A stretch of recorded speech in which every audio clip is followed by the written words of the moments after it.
d'autres enfants. Ils avaient Jacques, Jude, Jose et aussi des sœurs, que la Bible n'a pas nommé leur nom, qui veut dire la Bible n'a pas donné leur nom, de toute façon. Et c'était tout simplement les hommes, parce que dans la mentalité juive, dans la culture juive, c'était parfois c'est plus le masculin, c'est plus les hommes qu'on parlait. Bon, alors, il y avait Jacques, Jude et Jose. Jose portait un peu le nom de son père, Joseph. Jose, c'est le même nom. On peut dire en espagnol, on dit José. José veut dire Joseph. Bon. Et c'est dans Jacques chapitre 1, verset 14. Quand on regarde Jacques, chapitre 1er, verset 14, il est dit. Le verset 14, je vais vous lire ce passage. Mais chacun est tenté quand il est attiré et amorcé par sa propre convoitise. Ce qui veut dire, nul ne peut venir dire, aucun chrétien ne peut dire c'est Dieu qui l'a tenté, ou les choses de ce monde l'ont tenté, l'ont attiré, parce que par la grâce de Dieu, nous avons le Saint-Esprit dans notre vie, avec l'aide du Saint-Esprit, par la prière, c'est un combat, c'est une lutte, c'est vrai. Ça ne veut pas dire pour autant qu'on ne peut pas être tenté dans une certaine mesure, mais tomber dans le piège de la tentation pour demeurer, pour pécher, non. Il y a, c'est Martin Luther, ce grand réformateur, il veut dire du protestantisme, ou la réforme protestante, et Martin Luther, qui était un prêtre allemand qui s'est converti au christianisme, qui a accepté Jésus-Christ comme son sauveur. Martin Luther a dit, tu ne peux pas empêcher que les oiseaux tournent au-dessus, qui veut dire, tournent au-dessus de ta tête. Tu ne peux pas empêcher qu'il fasse le tour, qui veut dire qu'il tourne. Mais tu peux l'empêcher de s'installer sur ta tête et d'en faire son nid. Qui veut dire, tu ne peux pas empêcher que les yeux regardent pendant que tu marches dans ce monde. Mais seulement tu peux éviter, quand tu vois quelque chose qui n'est pas correct, tu peux éviter. Tu n'as pas besoin de jeter plusieurs coups d'œil. Parce que à ce moment-là, c'est pas sérieux. Tu vas être tombé dans la tentation. Et partout où nous sommes, parce que la Bible dit dans Hébreux, chapitre 12, nous sommes environnés de péché. Et lorsque nous regardons dans Hébreux, chapitre 12, et verset, je pense que c'est verset 1er, je vais voir là, il a dit dans Hébreux, chapitre 12, verset 1er. Il dit, et nous donc aussi, puisque nous sommes environnés d'une si grande nuée de témoins, c'est-à-dire témoins de l'Ancien Testament, les héros de l'Ancien Testament, les hommes et les femmes remplis de foi en Dieu, rejetons tout fardeau et le péché qui nous enveloppe si facilement. Rejetons tout fardeau et le péché qui nous enveloppe si facilement. Et persévérance dans la carrière qui nous est ouverte, ayant les regards sur Jésus. Alors ici, Jacques, chapitre 1er, verset 14, lorsque nous regardons le verset 14, il dit, depuis au verset 13, il dit que personne, lorsqu'il est tenté, ne dise c'est Dieu qui me tente. Car Dieu ne peut être tenté par le mal et il ne tente lui-même personne. Mais chacun est tenté quand il est amorcé, quand il est attiré et amorcé par sa propre convoitise. Qu'est-ce que le verset 15 dit? Puis, la convoitise, lorsqu'elle a conçu, enfante le péché. Parce que si on reste comme ça, braqué sur le péché, qui veut dire on est exposé et puis on ne fait pas d'effort avec l'aide de Dieu et pour sortir de là, par la prière, à ce moment-là, qu'est-ce que la parole de Dieu nous dit? Jacques, le frère de Jésus-Christ, dit, puis la convoitise, lorsqu'elle a conçu, enfante le péché. Ensuite, qu'est-ce qui arrive? Et qu'est-ce qui arrive encore? Et le péché étant consumé, produit la mort. C'est la fin maintenant. C'est le résultat catastrophique de quiconque et ça donne au péché, se donne au péché, se livre au péché. Parce que nous sommes un peuple purifié, sanctifié pour Dieu. Nous sommes un peuple mis à part pour Dieu. C'est pour cette raison que nous ne devons plus aimer le monde, ni les choses qui sont dans le monde. Il faut bien comprendre, il faut prêter attention. Il ne faut pas comprendre qu'il ne faut pas aimer les gens. C'est pas ça que la Bible... Autrement, on serait en contradiction avec la parole de Dieu. Jésus-Christ lui-même serait en contradiction à ce moment-là. Mais non, pas du tout. Il n'est pas question. Et parce que Jésus-Christ n'est-il pas clair dans sa déclaration dans Matthieu chapitre 5, lorsqu'il dit que aimez vos ennemis, même vos ennemis, pas seulement vos amis. S'il nous demande d'aimer nos ennemis, ce n'est pas nos amis que nous ne devons pas aimer. Parce que c'est la chose qui est la plus difficile d'aimer nos ennemis. Parfois, ça paraît même impossible, insurmontable. Mais Jésus-Christ dit, aimez vos ennemis, d'après Matthieu 5. Faites du bien à ceux qui vous haïssent et priez pour ceux qui vous maltraitent et qui vous persécutent. J'aimerais lire ce passage parce que c'est un très beau message de la parole de Dieu dans Matthieu chapitre 5. Mais tout en ayant soin, grand soin de nous séparer du monde. Et ça n'empêche pas que nous aimions le monde. Mais il faut se séparer du monde. C'est-à-dire qu'il faut être mis à part pour Dieu. Bon. Matthieu chapitre 5. Ici, il est dit, vous avez appris, écoutez ça bien, et depuis au verset 38, il est dit, vous avez appris qu'il a été dit œil pour œil et dent pour dent. Ça, c'est la loi d'Italion. La loi d'Italion dans l'Ancien Testament. C'est la vengeance, c'est la revanche. C'est de façon vindicative. Vous avez appris qu'il a été dit œil pour œil et dent pour dent. Si quelqu'un t'arrache une dent, ou peut-être si quelqu'un te frappe et puis une dent vient d'être arrachée, eh bien la personne qui vous a frappé doit avoir une dent aussi arrachée. C'est une façon de dire dans l'Ancien Testament, c'est la revanche. C'est la vengeance. Vous avez appris qu'il a été dit œil pour œil et dent pour dent. Œil, si en entrant dans un conflit avec son prochain, puis ton œil, comment dirais-je, blessé ou est emporté ou quoi, est arraché, alors il faut que l'autre, eh bien, ait son œil aussi de la même façon. Bon. Vous avez appris qu'il a été dit œil pour œil et dent pour dent. Mais moi, Jésus-Christ, c'est Jésus-Christ qui le dit. Parce que, écoute, c'est lui l'autorité finale. Mais moi, je vous dis de ne pas résister aux méchants. Si quelqu'un te frappe sur la joue droite, présente-lui aussi l'autre. C'est une façon de dire, eh bien, au lieu de faire des démarches pour se venger, eh bien, c'est mieux d'abandonner. C'est comme si on a reçu une gifle de l'autre côté de la joue.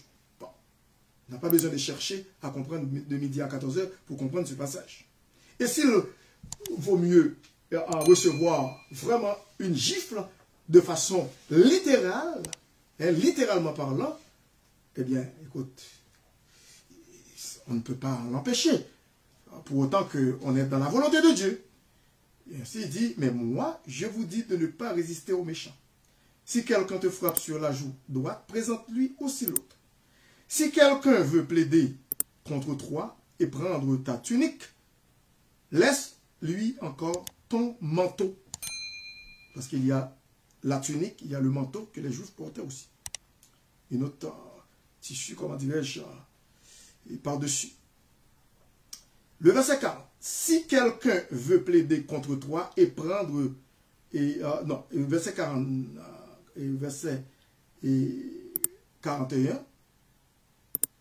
Si quelqu'un te force à faire 1000, faisant deux plutôt, faisant deux avec lui. Et ici, il est question, de ce contexte, ce passage, relate les faits par exemple, lorsque soldats romains, parce qu'à l'époque, la Palestine a été soumise à Rome, qui veut dire Israël, à l'époque du premier, même avant le premier siècle. Alors, Rome avait gouverné la Palestine. La Palestine était, qui veut dire, Rome était l'occupant. C'était ça. Les soldats romains, parfois, semble-t-il, avaient l'habitude de demander, même de forcer un juif à porter comment dirais-je, son sac de munitions, son sac de fusils, d'armes. Parfois, c'est lourd. Pourtant, c'est un ennemi des juifs, c'est un étranger qui est là pour soumettre les juifs, pour gouverner les juifs. Ces gens-là viennent de très loin, hein, d'Europe, en Italie, de la Rome, pour venir soumettre la Palestine. Bon.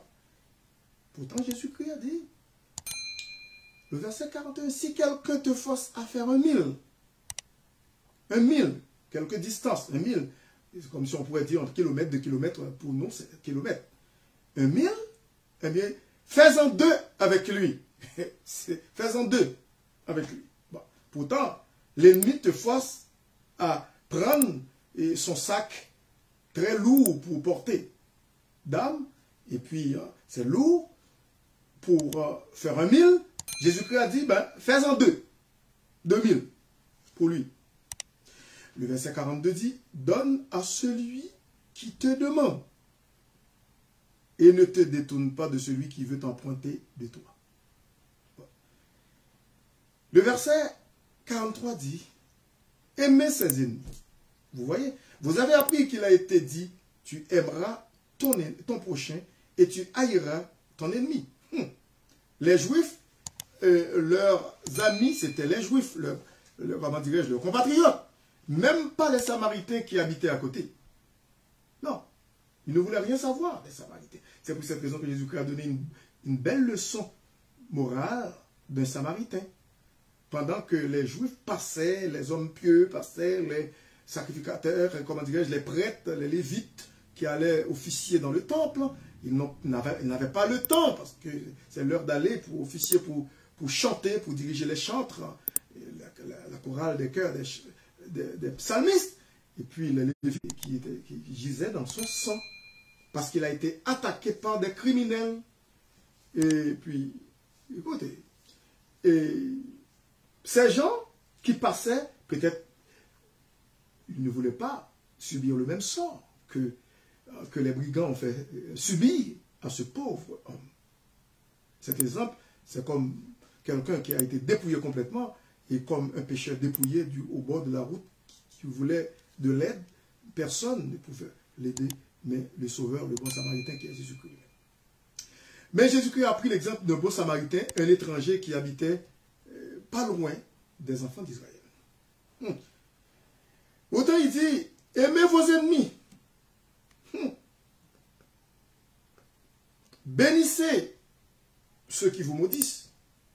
Vous voyez, c'est pas facile.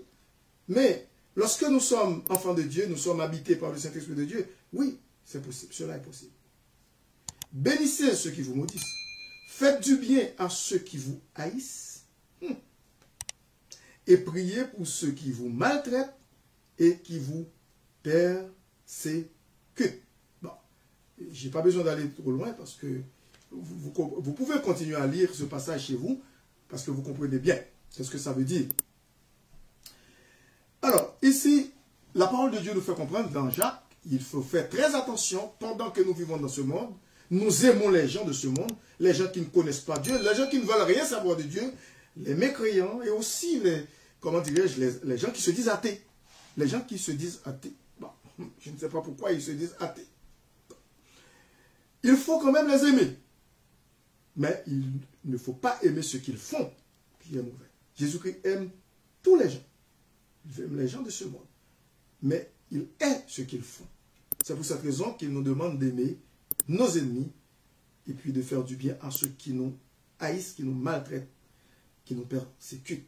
Mais tout en se séparer, et tout en se séparant, dis-je, de ce monde, en se mettant à part pour servir le Seigneur, pour vivre pour Dieu, parce que nous sommes un peuple mis à part pour Dieu. N'aimez point le monde, ni les choses qui sont dans le monde. Dit 1 Jean chapitre 2, versets 15 et 16.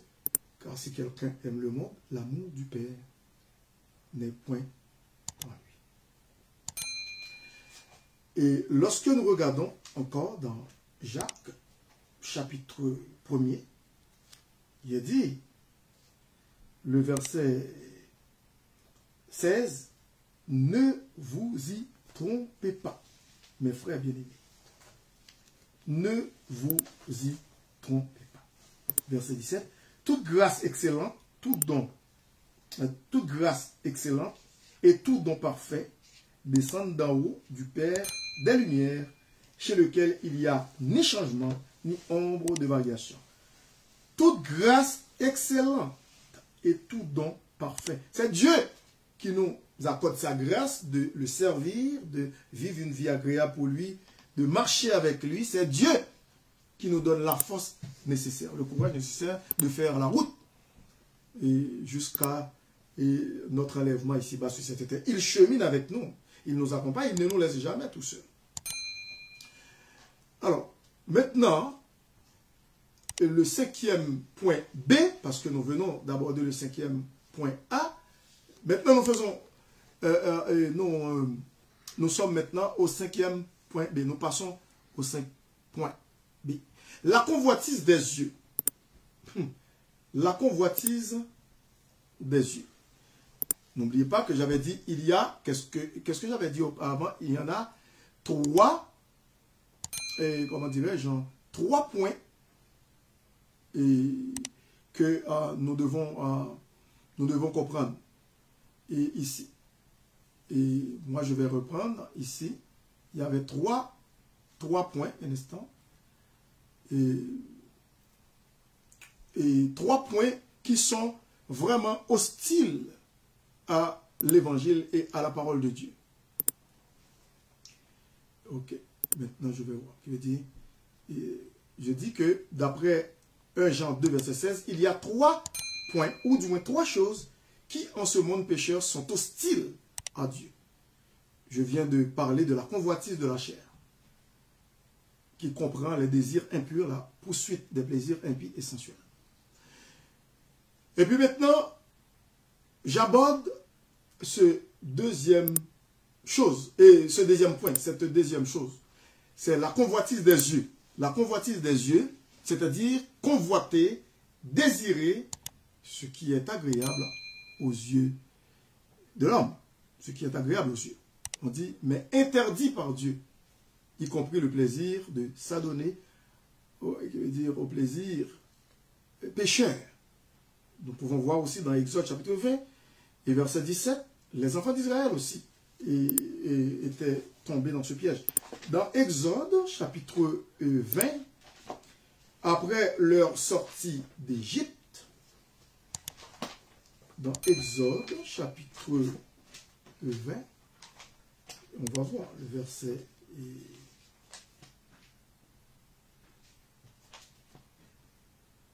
17. Exode chapitre 20, verset 17. Il est dit, tu ne convoiteras point la maison de ton prochain. Tu ne convoiteras point la femme de ton prochain. Ni son serviteur, ni sa servante, ni son bœuf, ni son âne, ni aucune chose qui appartienne à ton prochain. Bon, ça c'est la convoitise des yeux dans Exode 20. Quand nous parlons de la loi mosaïque, quand nous parlons du décalogue, c'est-à-dire les 10 paroles, Les 10 paroles qu'on peut nommer les 10 commandements. 10 commandements, c'est-à-dire 10 paroles de Dieu sur le mont Sinaï. Eh bien, le verset 17 du chapitre 20 d'Exode dit « Tu ne convoiteras point la femme de ton prochain. Tu ne convoiteras point la maison de ton prochain. Ni son serviteur, ni sa servante, ni son bœuf, ni son âne, ni aucune chose qui appartienne à ton prochain. » Ça, c'est la convoitise des dieux. Est-ce que dans le Nouveau Testament, sur la Nouvelle Alliance, est-ce que ce n'est pas la même chose? Oui, c'est la même chose. Parce que les 10 commandements sont résumés en 2 commandements. Les 10 paroles, c'est-à-dire le décalogue, déca, suffit 10, les 10 paroles ou les 10 commandements de Dieu ont été résumés par Jésus-Christ en 2. Premièrement, tu aimeras le Seigneur ton Dieu de tout ton cœur, de toute ton âme, de toute ta force et de toute ta pensée. Et le deuxième commandement qui lui est semblable au premier, tu aimeras ton prochain comme toi-même. C'est ce que la Bible dit. Et même dans Jean 15, lorsque Jésus-Christ parlait dans Jean, même avant Jean 15, Jean 13 aussi, Jean 14, Jésus-Christ parlait dans Jean 13, 34, Jean 14, 15, Jean 15, 17, 19, 15, 12 et 17, dis-je, Jésus-Christ dit, eh bien, aimez-vous les uns les autres comme moi-même, je vous ai aimé. Comme je vous ai aimé. Je veux dire, la même manière que Jésus-Christ nous aime, la même manière, ce même amour qu'il a manifesté pour nous, il nous demande aussi de faire de même. Il dit que aimez-vous et les uns les autres comme moi. Je vous ai aimé. Comme je vous ai aimé. Ici, lorsque nous regardons dans Romains chapitre 7, ça c'est le Nouveau Testament, c'est la Nouvelle Alliance. Romains chapitre 7, verset 7, nous pouvons voir que l'apôtre Paul est sur la même longueur d'onde dans Romains chapitre 7, verset 7. Nous allons voir ça. Romains chapitre 7, verset 7. Il dit, que dirons-nous donc? Écoutez ça bien. Que dirons-nous donc? La loi est-elle péché? Loin de là. Mais je n'ai connu le péché que par la loi. Car je n'aurais pas connu la convoitise si la loi n'eût dit. Écoutez bien.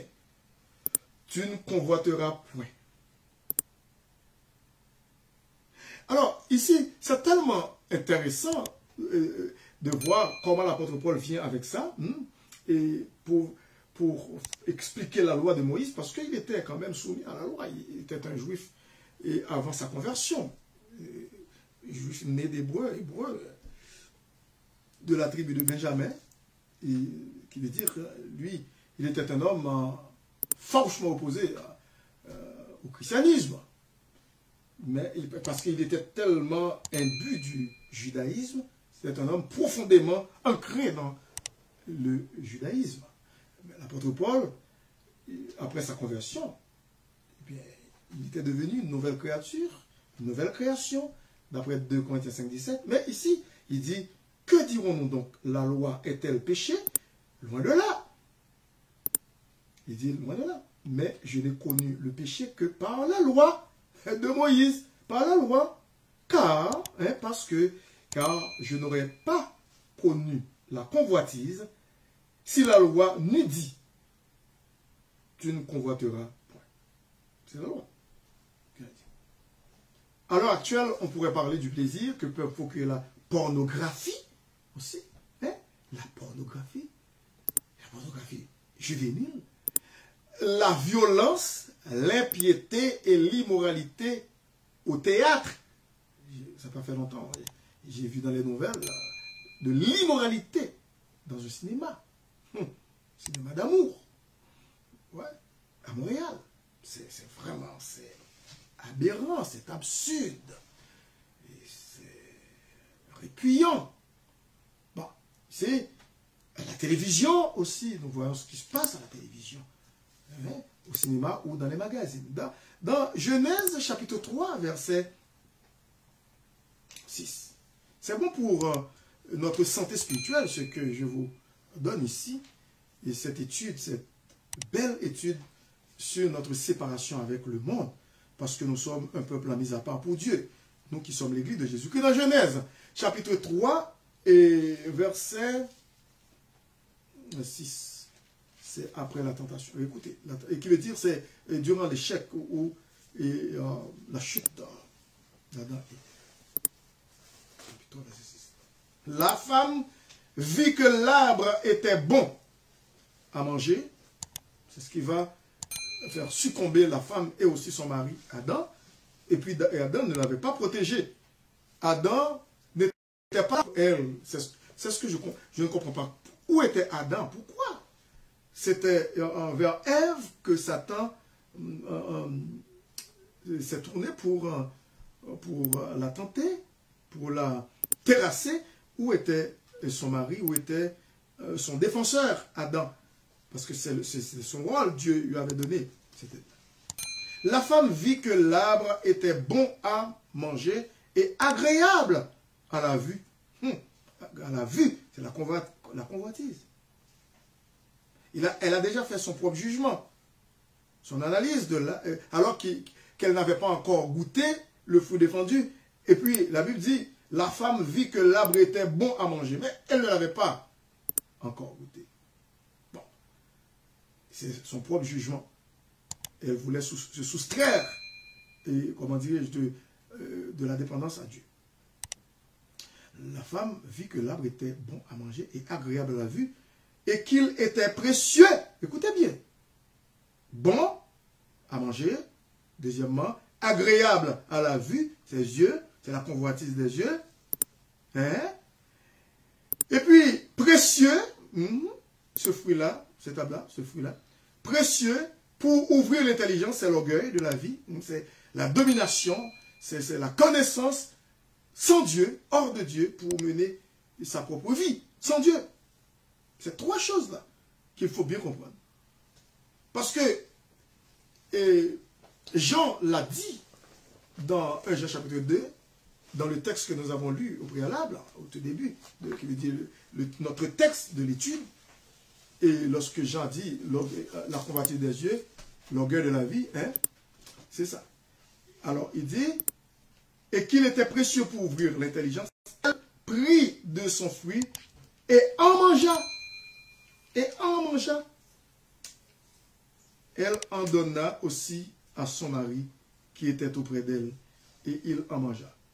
Auprès d'elle ne signifiait pas tout simplement qu'il était côte à côte avec elle, qu'il était tout près dans ce sens collé, mais qui veut dire son mari était quand même dans la zone, dans l'environnement. C'est ce que Genèse 3, verset 6 nous fait comprendre. Son mari en mangea. Dans Josué chapitre 7, verset 21, lorsque nous regardons dans Josué qui était l'assistant de Moïse, et puis après, qui est devenu, comment dirais-je, le gouverneur à la tête des enfants d'Israël pour les amener en terre sainte, il veut dire à la terre promise. Josué chapitre 7, verset 21. J'ai vu dans le butin, écoutez ça bien, c'est Akan qui parle. La convoitise d'Akan a amené le malheur sur sa famille, son foyer, sur lui et sur les siens. Ils ont été mis à mort, ils ont été lapidés. Josué, écoutez le verset 21, la déclaration d'Akan. J'ai vu dans le butin un beau manteau de Shinéar. Alors Shinéar, c'est Babylone, en Babylonie. Qui veut dire, Babylone porte beaucoup de noms. Ur en Chaldée, Mésopotamie, et puis, qui veut dire, Padamaram, et aussi Shinéar. Il dit 200 cycles d'argent et un lingot d'or du poids de 50 cycles. Je les ai convoités et je les ai pris. Ils sont cachés dans la terre au milieu de ma tente et l'argent est dessous. Bon, c'est ce qui a fait que les enfants d'Israël ont perdu, ont été vaincus par les gens d'Aï, une petite ville qu'on ne peut pas comparer à la grande ville de Jéricho que les enfants d'Israël ont vaincu. Pourquoi ils ont gagné Jéricho? Ils étaient dans la volonté de Dieu, ils obéissaient à Dieu. Mais lorsqu'ils arrivaient devant Aï, ils ne pouvaient pas. Et il y avait une défaite. Bon, il y avait d'autres raisons, parce qu'ils comptaient sur leur propre force, parce qu'ils n'allaient pas avec... ils allaient avec peu de personnes, parce qu'ils pensaient aussi que... bon, Aï est une petite ville. Bon. 2 Samuel,